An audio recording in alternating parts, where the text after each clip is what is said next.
Hello and welcome to How to Deal with Grief and Trauma. My name is Natalie Himmelrich. Today I'm speaking with Turiya, who, among other losses and traumas, shares about a turning point in her life when she lost her 33-year-old husband Welf von Hannover in 1981. Her relationship with death, the impermanence of physical life, significantly changed another time with the loss of her most beloved partner Maya just 6 months ago, where she experienced something she has never before experienced. She shares, "Then one night the message came, and it was, love is all. And there was such a strong feeling. Love is the bond that brings us over the bridge and that brings two things into oneness, that overcomes the separation. In this case, the separation is the loss of physical body. But the heart and the love are there. Love is all." Turiya's story is deeply moving and will encourage you to look for something beyond the physical. I have known Turiya for many years. She's the co-founder of the Path Retreats and the transformational process called Path of Love with Raphael Morgan. I have taken part in the Path of Love in 2016 after hearing about it for at least 10 years. In all honesty, I was slightly intimidated by the perceived intensity of this course. In retrospect, I can say the Path of Love and the year-long training working with people, also led by Turiya and Raphael, has changed my life, and they were among the most significant personal development trainings I have taken part in. Turiya has been trained in many different modalities such as Gestalt, bioenergetics, psychodrama, family therapy, NLP, hypnosis, somatic experiencing, ego psychology, family constellation, Enneagram, and astrology and essence work. Go and check out her personal website for more information. Turiya's personal journey into human development started when she did her first 2-year Jungian psychotherapy course age 22, followed by an encounter workshop in the 1970s in Germany. The revelation and exploration of this humanistic psychology approach took Turiya by surprise. The internal shifts that she experienced were so profound that she and her husband set on a new course of human discovery, which led them to India.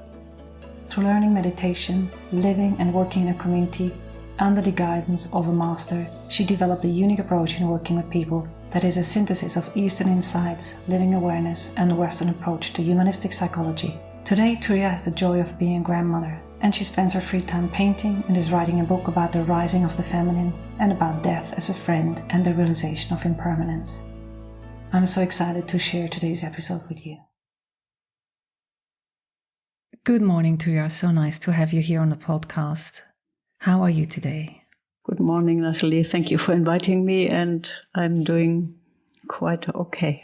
I just did my morning meditation, and happy to see you. Why don't we start by you telling us a little bit about your story of loss and trauma? Oh, that's a long story. Maybe the first time I really came in touch with death was the death of my grandfather.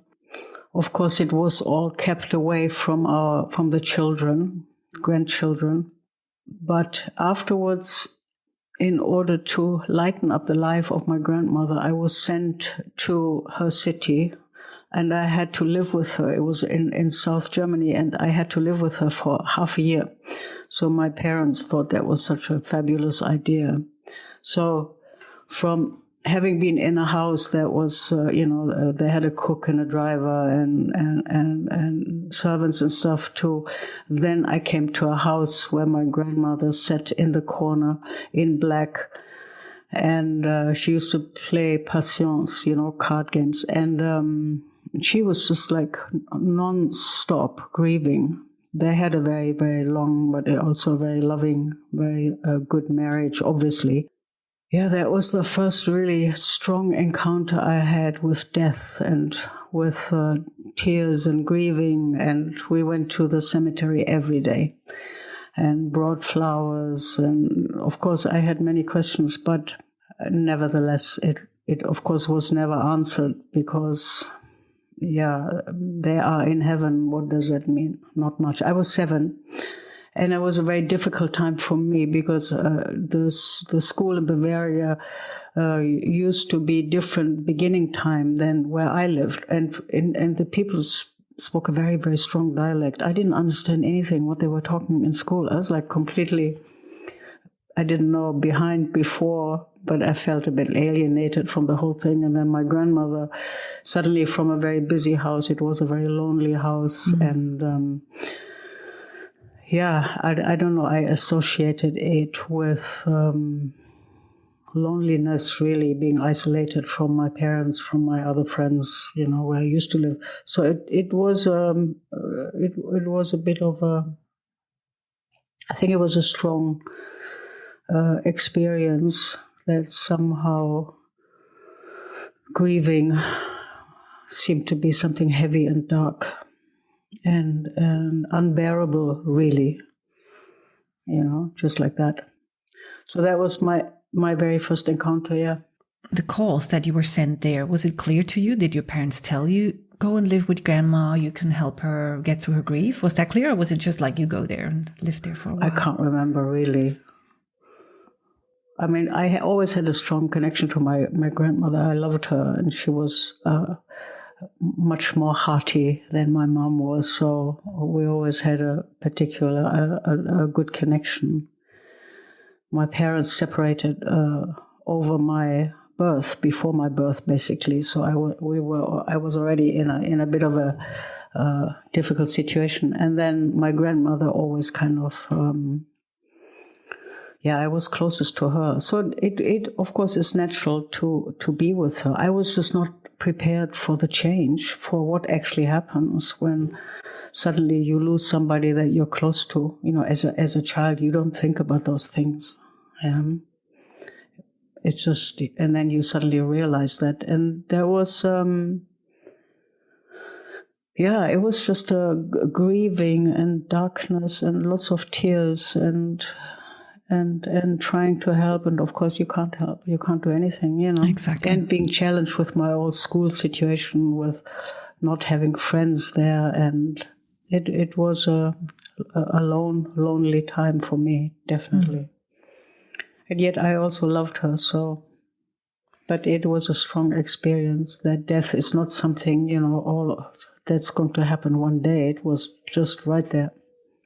So I think it accompanied me my whole life, even when later on when I got married and we went traveling overland after an intensive growth period.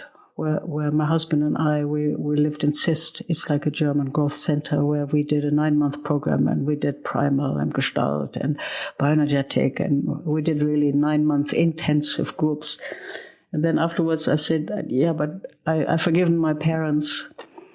I feel kind of at peace with my family and the whole situation, my upbringing, but I still don't know how to die. And that made us pack up everything and go overland to India. Of course, to the absolute, my in-laws and my parents there, everybody was like, no, you can't do this. And, there's no God anymore behind Turkey. And, to the horror of your family. Yes, with a 5-year-old child. And, it was like that. But we just had to go. And then, anyway, that's how we ended up in India. And then, I always had this feeling, I don't want to die in panic or in fear. There's something else to life. So death always shown me there's some other dimension that I would like to be present to. And then there's a whole story unfolding there. Yeah, so of course we became sannyasins, and then in 81, my husband very suddenly and very unexpectedly died. He had a brain aneurysm. He had been sick for a month. He had headaches, and he had been in the medical center for a while, and he didn't feel well, but it was just like a flu or something. Anyway, he had a sudden, they did the morning exercise in Buddha Hall, and he suddenly collapsed, and he had a brain aneurysm that immediately went onto his breathing center, in the back of the head. And they did push-ups, and he just didn't come up again. And thank God there was a German doctor close by who happened to know what to do. So he went there, got the breathing machine, and then they brought him to the medical center, and then he was brought to the hospital. Of course, that was just beyond shock. Even when I heard the message, I was like, oh my God, this can't be true. And I just ran to the medical center. And then, of course, I stayed with him during the whole time. I went to hospital with him and we sat with him. And it took him 6 days and, kept him alive for 6 days. They tried, of course, to see if anything could be done, but there was nothing that could be done. It was... his brain was already getting swollen. Yes, so, they drilled a hole in there and all these kind of things. Of course, they tried every possible way, but it was too late. And then on the 10th of January, he then left the body. Mm-hmm. How did you deal then with that loss? That was, you described it was very shocking, and also he was quite young. So it wasn't as if your grandfather, after alive, some kind of expectations. Yeah. How did you deal with your grief and loss early on? That, of course, was an enormous shock for me. You when it happens, it's so unexpected. You don't even think that can happen. Even though I always thought I would die young, and I wanted to be able to die without fear and panic. But anyway, it was him. So however these things work out, but we were in the ashram. We were very supported. There were people taking care of us 24/7, really. And there was a group of people that always meditated with him in the hospital, just to keep the energy up and keep meditative presence. Yeah, there were always 20, 30 people sitting in the front porch and sitting with him in the room. In the beginning, later on, it was just me and a doctor, just a few people, and our daughter. Yeah, I don't know. We got so much support and so much love and attention and care through Osho and through the community, and of course that made a huge difference.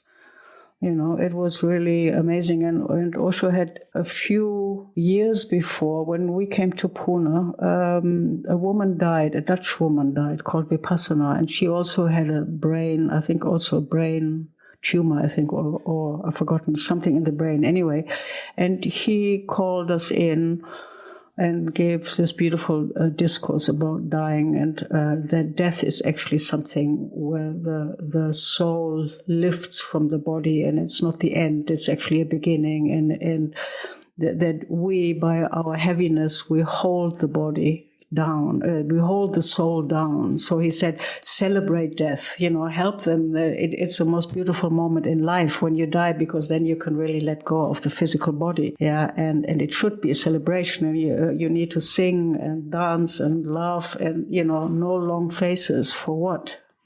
It's not needed. Yeah, so that was a completely new idea of dying that I had, and we then carried my husband down to the burning guts together. The men carried it, and there were people following, lots of people, I don't know how many, anyway, playing music. And it's the most, Indian funerals are, it's the most amazing, beautiful experience to have, from my grandmother's gray, dark, churchy kind of heaviness to suddenly celebrate life. And then we brought his body to the funeral, and then they put wood on top to the funeral place, and they pile it up, and then you put ghee on top so that the body burns well. You can imagine, and there was at least hundreds of people standing around singing beautiful songs, uplifting songs, lovely, wonderful songs. And I then had to go and light the fire, and that was quite something. Of course, I'll never forget that. You have a long stick, and then you have to put the fire and in different places, so that that the soul can leave the body. Yeah, and that's like an unbelievable event. Yeah.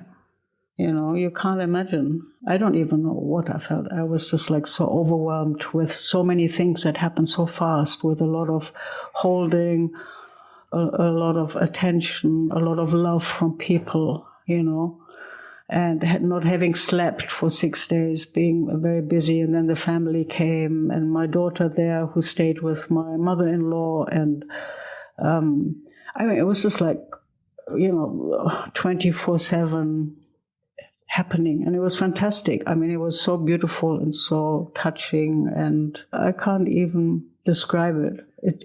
It was really a mind-blowing event for me then, yeah. It sounds like a lot when you're telling me and the description of 6 days no sleep and all these people and celebrating life. And then me listening to that with my experience of a mother's heart who had 2 children and then one died. I remember that point where I said to my husband, suddenly everything seems right. And I said, I know this sounds weird, but at the same time as I felt or had the thought, this is right, at the same time I was grieving the child that I didn't have in my arms. And cognitively, yes, I had a child, but then there was one missing.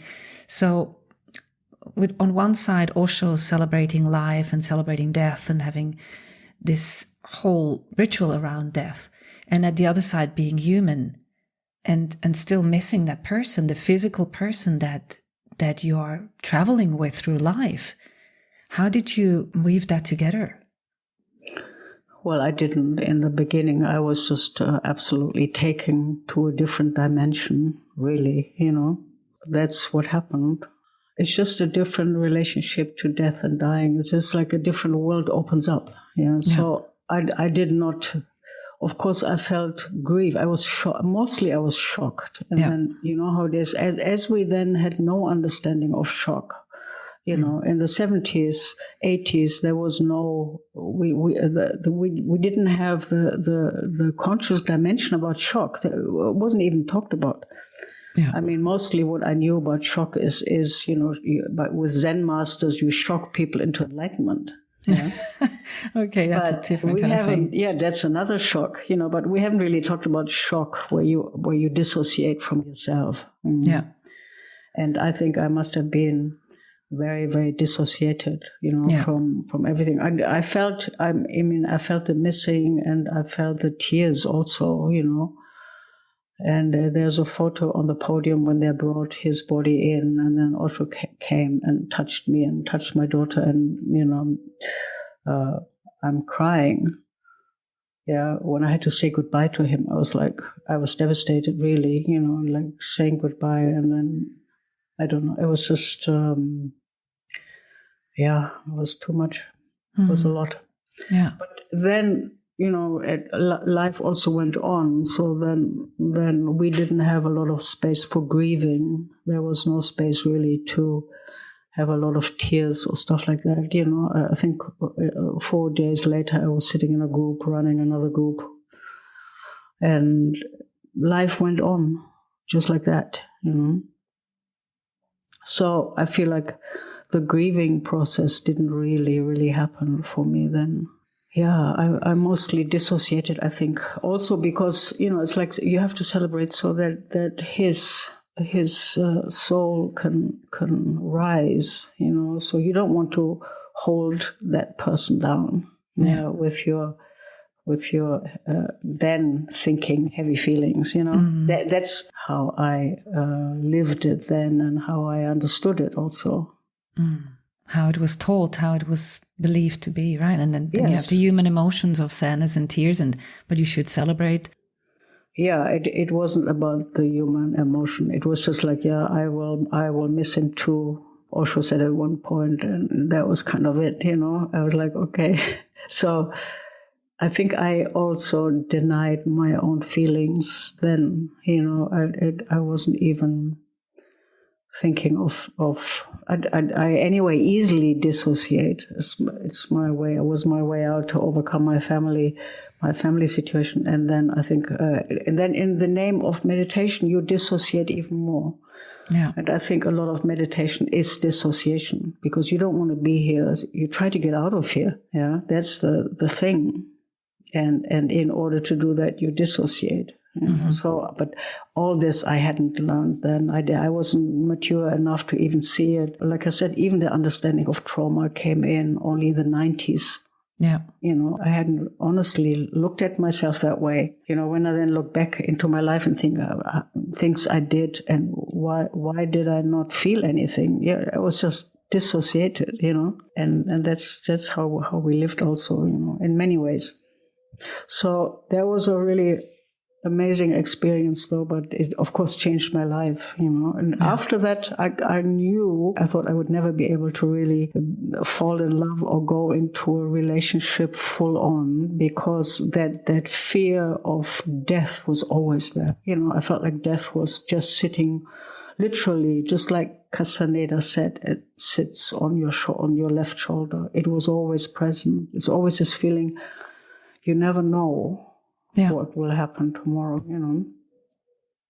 But then life went on.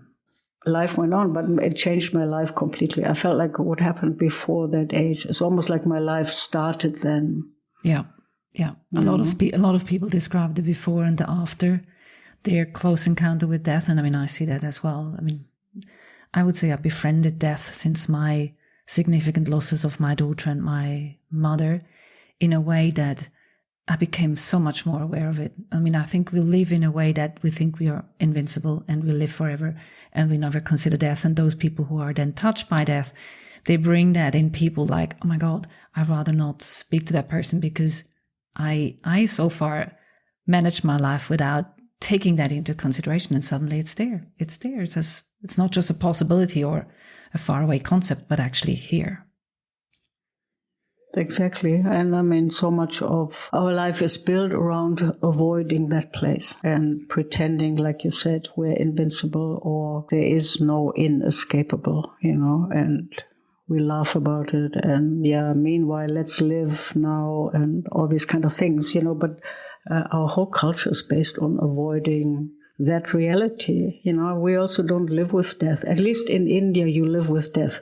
You see often people being carried down to the guts, to the burning guts. And it's a daily, you see it, it's not like kept away. Here, we see nothing.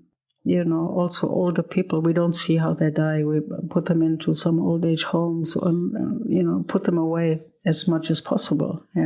We don't see people dying. We don't say goodbye to mothers or grandmothers when they die, have them home for a day to say goodbye. We don't. We have a very, very disconnected connection to death. Yeah.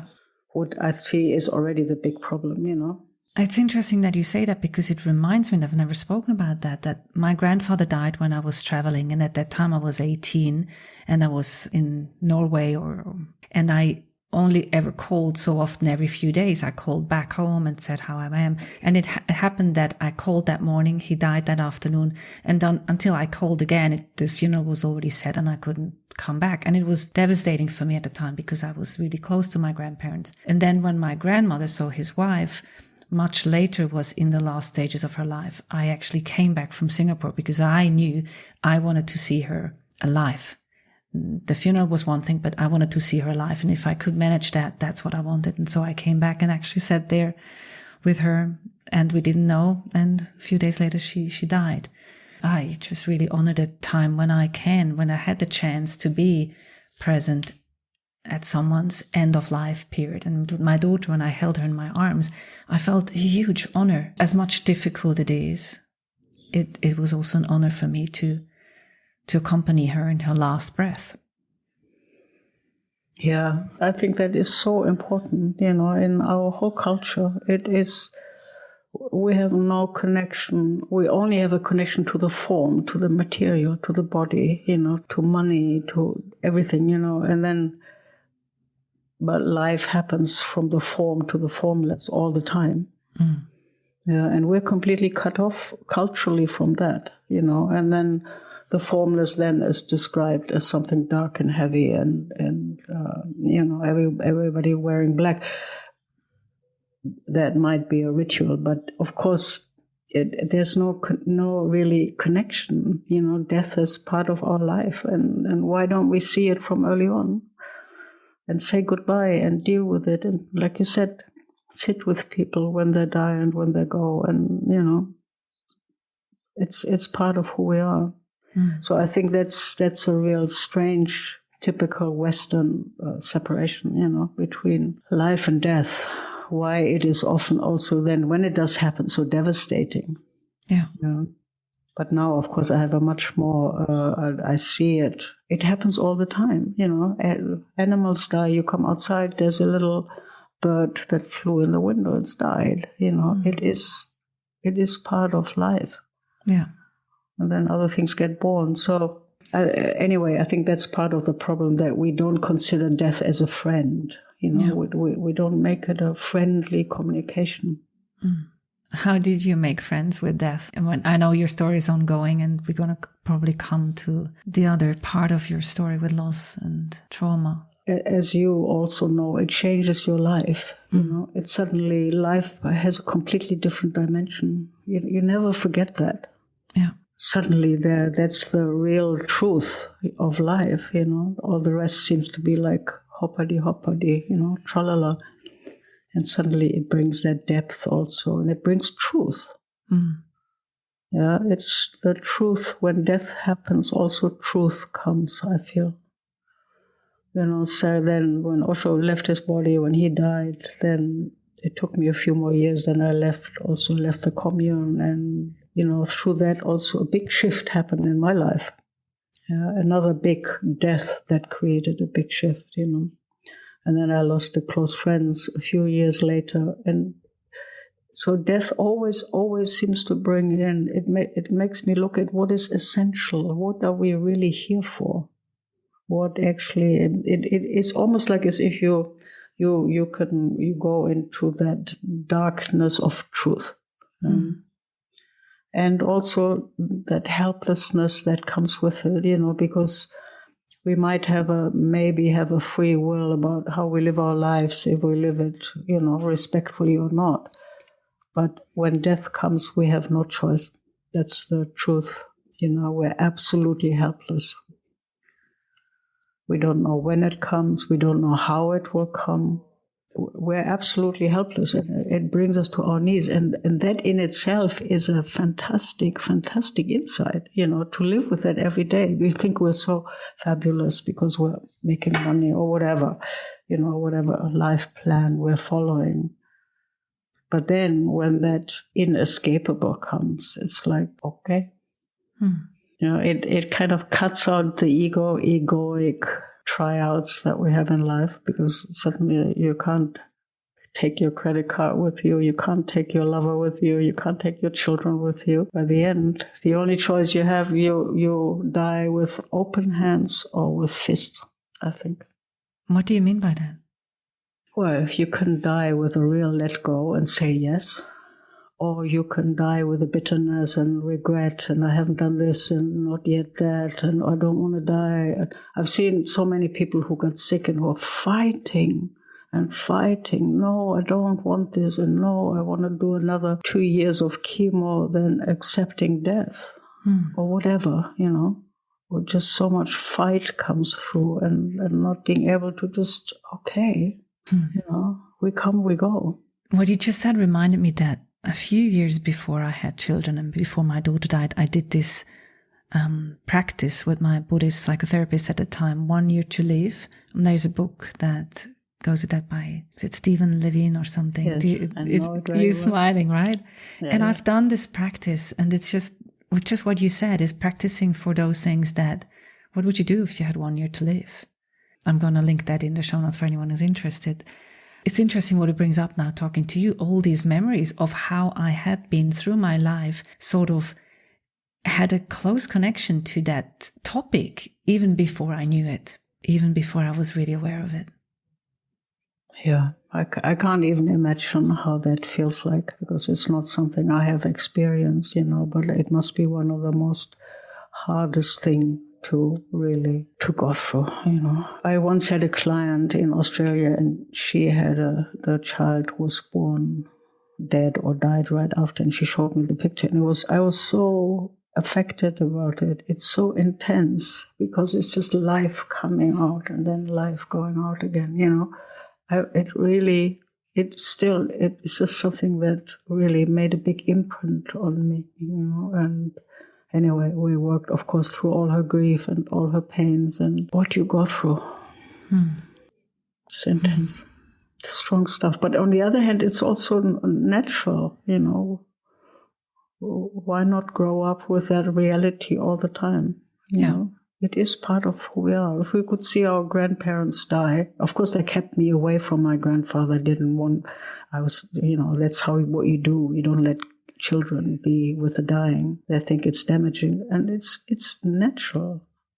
Why not having a natural, we come, we love this life, and then we go. My experience with my daughter just recently, because we had our 2 cats die within 7 months of each other, and she was present in both of their death. One she had to put to sleep because she was severely ill, and the other one we found one morning, and he fell asleep right under my desk. But interestingly for her, the first cat died. This was my baby, and I was astonishingly taken away with grief. And with this one, I was expecting it. I could see him getting thinner and thinner. But even just her coming in and say, look, he passed in his sleep. I could allow her to see and do what she needed and then go away again to titrate that. Because at the time she looked a bit and then she said, Mommy, it's getting too much. And I said, what do you need? I need to go away a bit. And then we had to bring him to the crematorium and all these things. And it was a nice process to give her the time that she needed to be with it, but not overwhelm her. I think that's the important part, to say, what do you think is needed? And the same with the first cat. There was a time when she said, I think it's enough, I go outside. Because I think children actually really have a good sense, if they're guided well, when it is time and how much they can actually take in. But make it natural, not to hide it. I absolutely subscribe to that. Yeah, especially also with animals, because animals are as close to us as people are. I feel animals are also, for some people, they're even closer, When you lose an animal, some people are devastated, just like that. Yeah. But nevertheless, natural or not, it does not save us from grief and loss, and loss, the grieving. When somebody dies that is close to you I think is the most intense thing to experience, that you probably know as much as I do. It is really, really intense. And I'm still in the grieving process now, because Maya died 6 months ago. So it was like, I don't know. Even though I of course I'm always, it can happen anytime, but when it does suddenly happen, it's like, you go like, no, can't be true. You want to talk a little bit about Maya, that the listeners understand? Yeah, Maya is somebody that I had spent time with. She's a classical violinist, and she's been trained in England at the Royal Academy, and she was from Croatia. She was very, very intelligent. She was a writer. She was a poet. She was a musician. Yeah, we just had a most wonderful relationship, really, I don't know, very mature and very insightful and open and willing to look at our stuff and willing to really open up to love, what I hadn't had for a long, long time. Honestly, I'm not like that. I was really like, wow, something else happening here, because also I'd been so long in the commune, and suddenly now I'm living a life outside here, it's a whole different story. She, though, had cancer 14 years ago, 12 years ago. She had, I forgot the exact name. Anyway, she had cancer. She did chemo, and out of some real miracle, she managed to survive what was already a big miracle then. As a follow-up of that, she had problems with her heart. The heart got damaged from the chemotherapy. She knew that also, so she was easily out of breath, and she had to be always careful. Mm-hmm.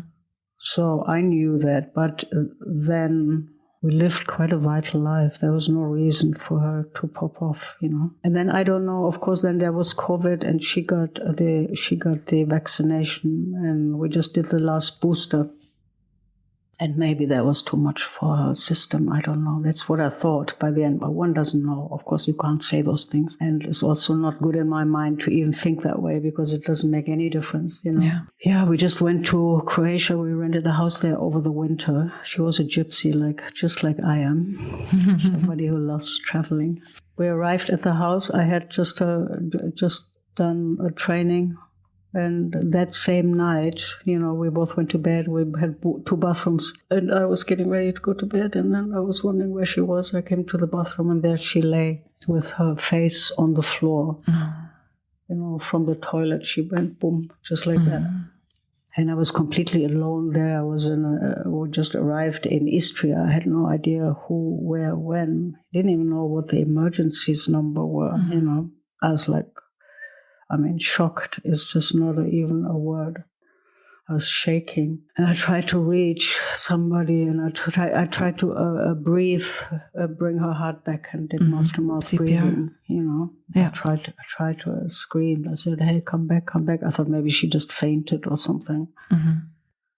And then I sent a message. I tried to, while I was trying to breathe life into her, and then I tried to find on the Google Map the emergency number for Istria. You know, they're always different, the countries, and then had the phone there talking to that person, and she's asking me, Madam, is she breathing? And I said, I don't know. I couldn't say. I was shaking so much. She said, feel it on the mouth. I said, I can't feel it. And my whole body was just one big.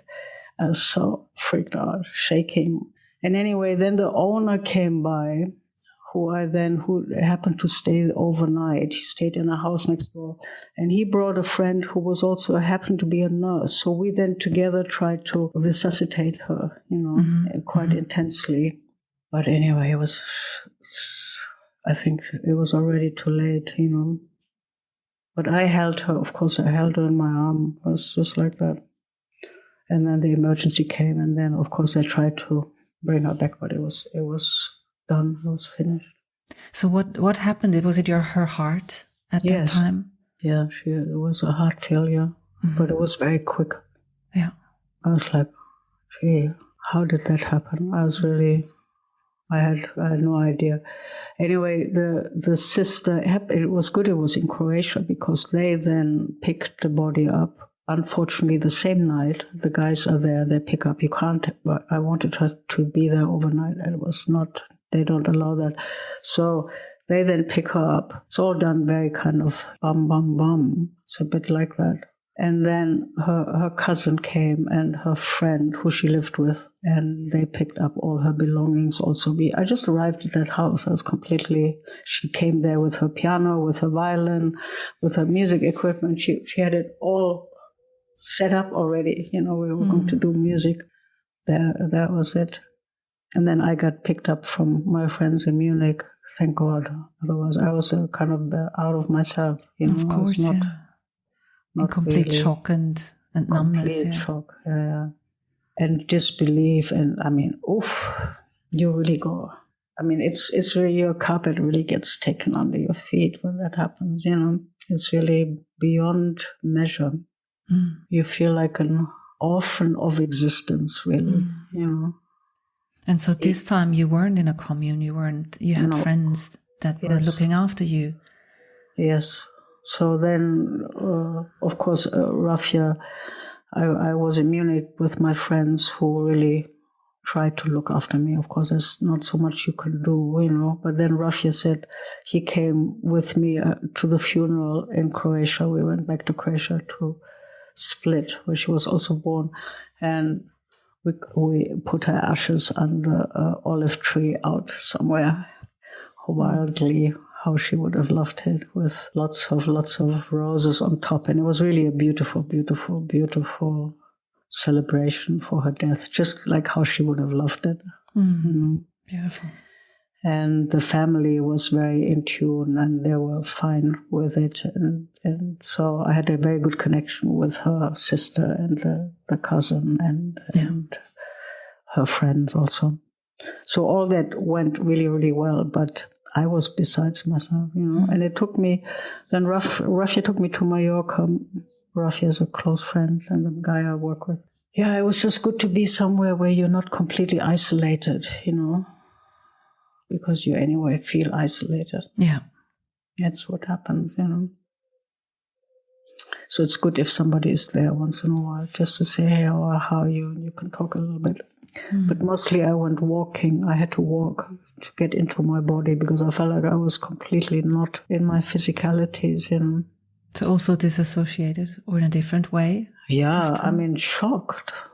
But shocked out of we were in a very, very loving and very good place with each other. Really, our bond of love was so strong, And then if it happens like that, it's even worse. Yeah. Yeah. Because it's like that movement suddenly is completely interrupted. Yeah. Yeah. That's really strange. It's like beyond belief, really. Why, of course, I understand why people don't want to love anymore, Yeah. You don't. It's just, if this happens, it's like, oof, too much. Yeah. But then what one of the beautiful things that happened that I hadn't felt before is that in the nights I had distinctly a feeling of her presence with me, like a light presence. And that was something I was kind of amazed by. And I don't think in those kind of terms. And before that, with my husband, I never had that, that wasn't like that. But with her, it was really, she was totally in the room, like a light. And very, very present and very kind of, in a way, completely present. Say, I'm here, I'll walk you through this. And that was most unbelievable. But it always, of course, comes, and then at the same time, you have that unimaginable grief because you want the person, of course, to be physical there, not just only as a presence, as a spirit, however you want to call that. It helped me, and I then made contact with mediums and stuff. How was that? Yeah, and they then translated her presence more and more to me. And one of the things she was always saying is like, I'm completely there with you, and I'm so sorry this happened, that this should happen to you again, Exactly. Because she knew that it happened to me before, of course. But she was completely there, and it then, for the first time then, when I talked to the medium, I tried to find some really different ones because they all come from different angles. But suddenly I understood that death is just a change of form. Yeah. It's not just like the end of it. It's like my husband was declared enlightened by Osho. So he was kind of dissolved. So he was not available anymore in my head. That's how I took it, Yeah. But Maya was available to me out of whatever, or maybe I perceived it like that, maybe because I was alone also. It's a whole different story. And then I lost my fear of dying. I'm not panicky. I feel like, it's just another dimension that we move through. And that, the body is just one dimension. It's just a very, very, it's a lovely dimension, but it's one dimension. It's not all of it. The soul is way bigger than that. It's much more significant, and the soul develops in its own way. So I'm just discovering through that a whole different world. There's living and the dying, and it's just the bridge brings two things together. And of course, that's a huge opening. I lost all that feeling, then you're dead and that's it. No, it's not. I don't feel it like that. Yeah. So last time you spoke, you also told me about the feeling of love actually doesn't end. Yes. Maybe you want to say a little bit more about that, because you shared that with me privately. Yeah, one night I woke up and Maya is often there even now. She's often there in different forms. And one night the message came and it was like, love is all and all is love. And that was such a strong, and that's the feeling. Love is the bond that brings us over the bridge and that brings two things into oneness, that overcomes the separation. In this case, the separation is the loss of the physical body, but the hearts, the love, if the love is there, the love is all. That's the message, and of course I like meditation, and I like to sit and tune in with myself and trying to overcome the madness of my mind. But then love is all is something way bigger. And that is what I then experience with her often. It's like the bond of love is stronger than anything else. And maybe that was the gift that we had, that we really both, out of whatever reason, felt that bond of love, that I had never felt it like that before. Maybe when I was younger, but of course I was also much less developed. So today I'm a different person than 40 years ago. Thank God. I hope so. So that's 40 years ago that your husband died. 1981. Yeah. It's probably a bit more. Yeah. Something like that. Wow. So to bring this to an end, I mean, we could talk about this for much longer. I love talking to you. How would you say has your loss and trauma shaped you, all these different elements that you were talking about?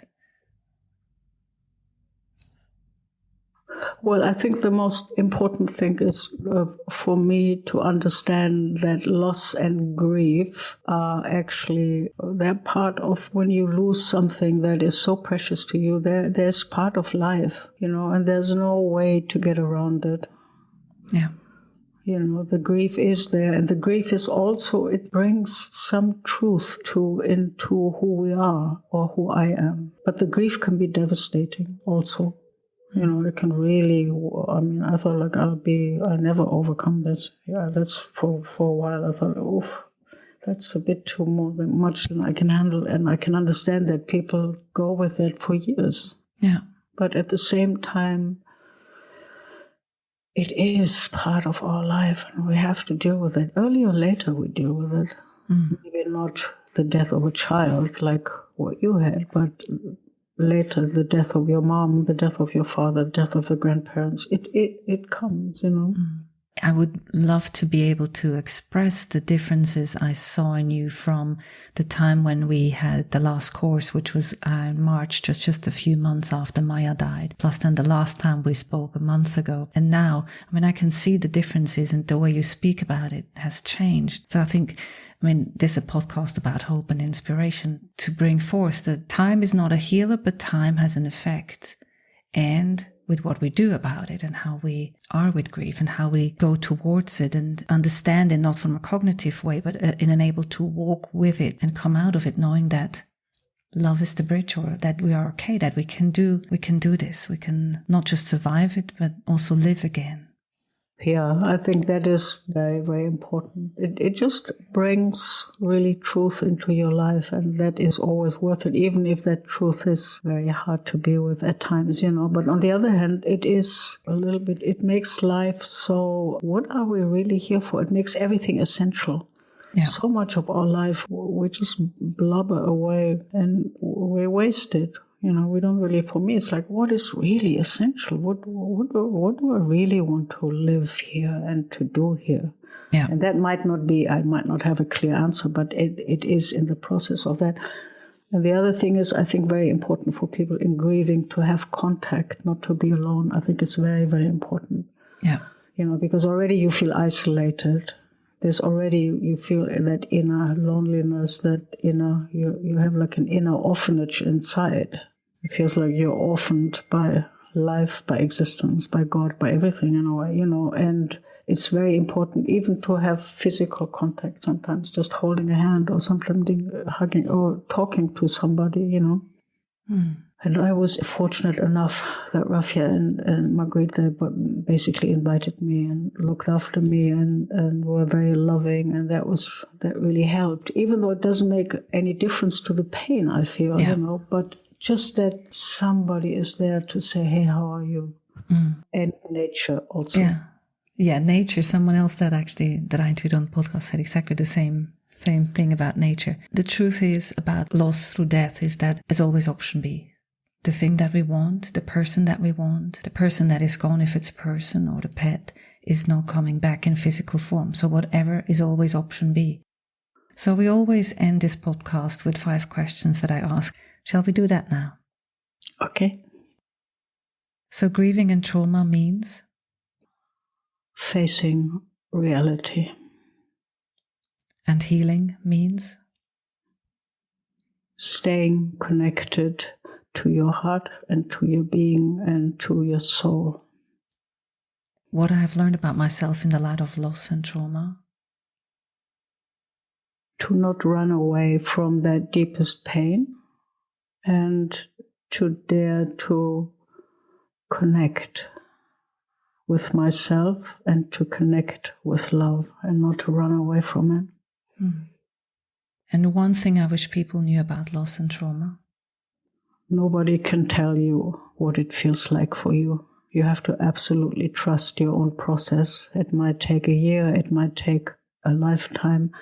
It is just, you have to trust your own process. There's nobody can tell you what it is like. People might be able to help you, but not by changing you. And the last one specific thing that has changed since my loss and trauma that I wouldn't want to miss? The connection to the other world. Yeah, you mentioned that beautifully, how the love never ends. Yes, the love, love never ends. Mm. Yeah, life and love never end. Or maybe life in the physical form may end, but not consciousness and yes. the love. No true love or conscious love. That doesn't end. Mm. Well, thank you so much, Turiya, for taking that time and for sharing with us your insights into your story of loss and grief.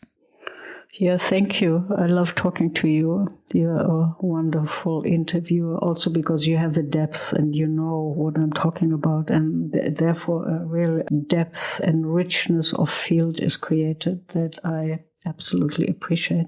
Thank you for doing that. Hey? And I hope it'll give many, many people hope and capability to move through their own losses.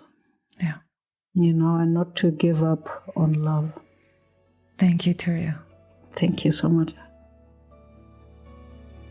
Thanks for listening to How to Deal with Grief and Trauma. If you'd like to be updated on future episodes, please subscribe to my newsletter on nataliehimmelrich.com.